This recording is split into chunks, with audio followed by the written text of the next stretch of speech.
Alberta Premier Danielle Smith is in Ottawa for the First Minister's meeting. Now, there's a video of her when she first met Prime Minister Justin Trudeau, and it looked a little bit awkward with that handshake there, but it makes for good TV. Now, the big reason for Smith and other premiers meeting the PM was to discuss health care.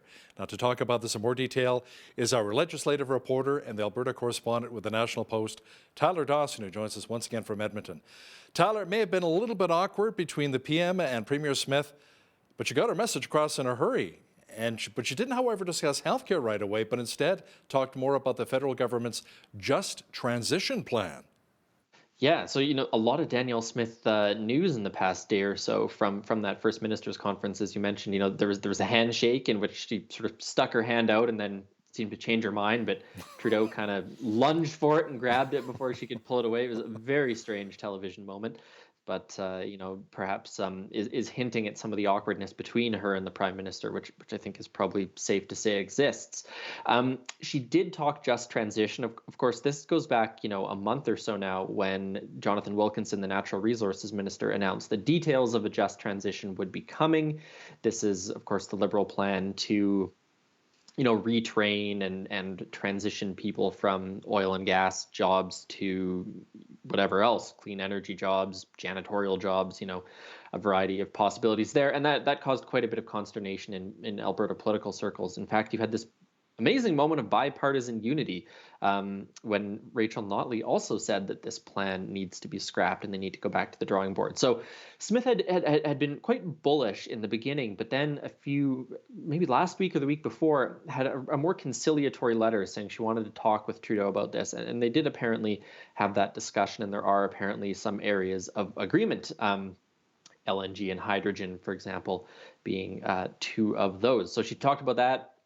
Did talk about healthcare, and healthcare, I think, is really the thing that everyone is watching at the moment. Yeah, let's talk about that proposal from the Trudeau government here. 10 years, $196 billion for healthcare for the provinces, and many would argue that it would help solve some of the healthcare issues we've been facing right here in our province. That's right. And we don't know at this point how much money from that might be going to Alberta. Now, only I think about $46 billion of that is new funding. The rest of it was already sort of baked in Canada Health Transfer funding. So that's the Liberal proposal. I'm sure there's going to be back and forth. I'm sure we're going to hear, even if the deal gets signed, I'm sure we're going to hear complaints from the premiers about it in the weeks and months ahead. The sticking point for the last couple months has been the Liberal government in Ottawa wants conditions on that funding. They want some of it to go, for example, to data collection, so that there'll be sort of a national database of statistics across the province or across the country, I should say. And the provincial premiers have been very reluctant to agree to any conditions. So I think we'll see some back and forth on that. And then, of course, we'll see what's done with that money, where exactly it's going to go in the healthcare system. And that, of course, remains to be seen. And, of course, some of the problems with the healthcare system, the doctor shortage, nurse shortage, for example, those are not problems that an influx of money can solve immediately. So we'll have to see what the government dreams up on that front as well. Now, Tyler, the extra funding in healthcare is potentially good news for Danielle Smith's UCP as we lead up to the provincial election in May. It is. A lot of polling suggests that some of the bread and butter issues are the ones that are really on Albertans' minds right now. So that's things like healthcare, that's things like education.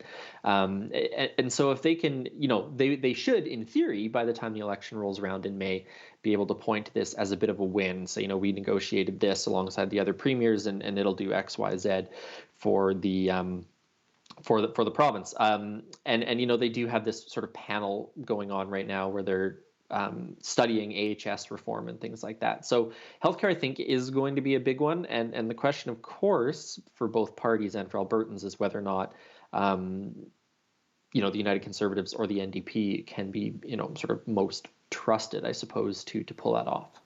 And, when it comes to the budget, it seems like healthcare and education always takes up a big portion of that budget, too. Now, one of the big healthcare reforms that the UCP have implemented so far, Tyler, is transferring people who call 911 over to 811. So what will that mean for Albertans?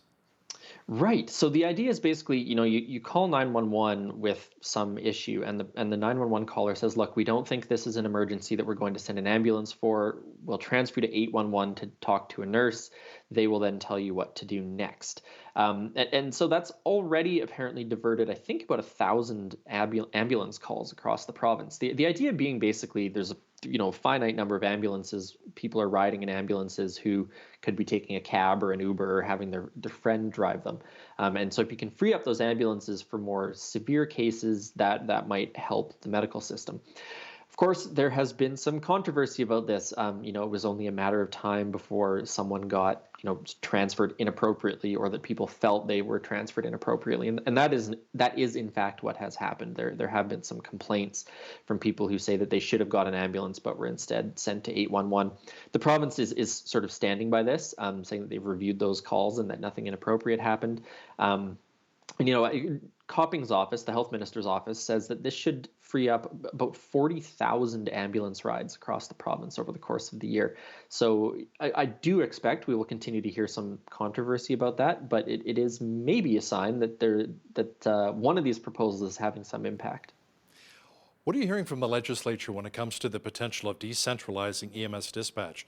A lot of municipalities, including here in Lethbridge, are not happy with the fact that the province centralized everything to save about $6 million a year. What are you hearing right now? Yeah, I haven't heard very much. This came up, I think, a couple times during the UCP leadership race. And actually, for the life of me, I can't remember what Danielle Smith's position was on it. But, I think that's probably another thing that we can look at in terms of the election. If there's going to be election promises, campaign promises in either party's platform. The New Democrats, for example, are working on their sort of healthcare proposals at the moment. So perhaps that will be in it. It's a bit of an interesting one because that's primarily small town and rural Alberta affected, which is pretty much a lock for the UCP. So do they benefit by shaking that up any further, or does the NDP try and, get some votes in rural and small town Alberta by proposing this? So I think that's something to watch for in the weeks ahead. Now, speaking of which, Tyler, let's talk a bit about the new poll that says the UCP is now leading the NDP in Alberta. According to the folks with Think HQ, voter intentions are, 48% support for Danielle Smith's party, while 45% would support Rachel Notley's NDP. It appears as though the NDP have a healthy lead in Edmonton, the UCP, as you mentioned, in rural Alberta. So that leaves my hometown of Calgary as a real battleground. Battleground Calgary, it's sort of this truism in Alberta politics that there's three constituencies in any election. There's Edmonton, there's Calgary, and there's, everyone else. And in order to form government, you need to win two of those. The notable thing about this poll is that this, I think, is the first time that the UCP have been sort of in the lead in the polling for quite some time, like probably a year and a half. Over the course of the pandemic, their popularity really, really dropped. Rachel Notley's party really, really grew. So what this really suggests is that there's a little bit of a tailwind here for the UCP, and whether or not they can hold on to that lead over the next few months remains to be seen, of course. Whether or not Rachel Notley's party can come up with something that's going to shift those numbers around remains to be seen. And it's a tight race in Calgary. I think you said 48 to 45 across the province. In Calgary, it's 47 UCP, 45 for the New Democrats. So that's, I think, where you're really going to see the fight, especially, I think, in some of the suburban ridings. I think downtown probably swings a little bit more New Democrat. So it'll be in some of those sort of outside areas, and maybe some of the bedroom communities of Edmonton as well that are the battlegrounds. And of course, Lethbridge will likely have a seat or two that are going to be hotly contested. But it really suggests that the tone is shifting, perhaps, in Alberta, and that's definitely going to be something to watch. In addition to the fact that because Calgary is likely to be the battleground, we have to wonder what this government is going to do for Calgary.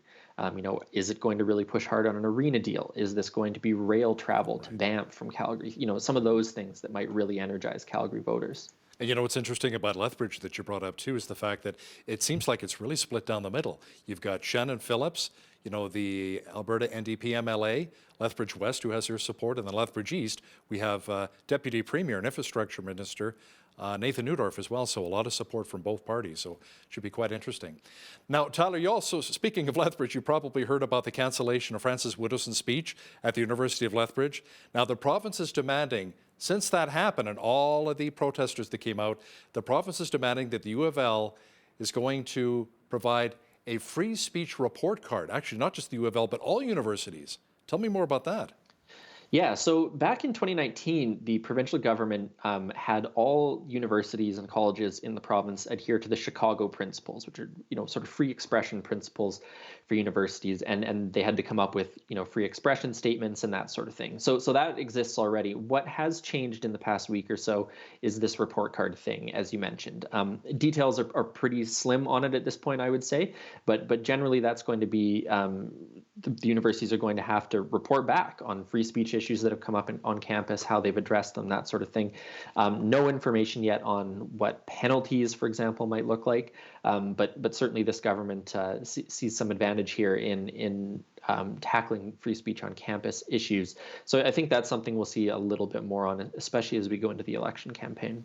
Yeah, when I went to Mount Royal many years ago in Calgary, I mean, free speech, you want to hear from all sides, like everybody's viewpoints, and then make your decision then. So, maybe this is a good thing for a lot of the post-secondaries here in our province. Tyler, former Alberta Premier Jason Kenney is back in the news. It appears as though Kenney is staying here in Alberta, and he landed a gig at a law firm in Calgary. Yeah, Bennett Jones. So he'll join Christy Clark, who was a former premier of British Columbia, and John Baird, who he was a cabinet minister with during his time in Ottawa. And there's a couple other sort of ex-politicians who are with Bennett Jones. This is a relatively common career trajectory for sort of former politicians. They go work at law firms as, in some cases, lawyers, but in other cases as sort of special advisors. That's what Jason Kenney is going to be. They sort of meet with clients and use their networks of contacts to sort of help out the law firm, things like that. So that's what we know about what Kenney's doing. There was some speculation that he might come back if Danielle Smith crashed and burned. There was some speculation that he might go back to Ottawa if Pierre Poilievre loses the next election. We now know that he's going to be with Bennett Jones, at least for now. A healthcare official many Albertans got to know during the pandemic was Dr. Dina Hinshaw. Tyler, the deposed Chief Medical Officer of Health, has moved to British Columbia. Yeah, speaking of people who got new jobs, as probably everyone knows, Dina Hinshaw was, moved out of her Chief Medical Officer of Health role by Danielle Smith's government. She now has a 6-month contract as a Provincial Health Officer. Deputy Provincial Health Officer, I think, is the official title. So she'll be working under Dr. Bonnie Henry in British Columbia, who's obviously the Chief Medical Officer of Health there. So 6 months for her. She's landed on her feet with a gig in Vancouver, or Victoria, it sounds like. Hopefully she's making double the salary, Tyler, because it's pretty expensive living in British Columbia these days. It is. He's our legislative reporter and the Alberta correspondent with the National Post, Tyler Dawson. Thanks so much for joining us once again from Edmonton. Always a pleasure, Hal.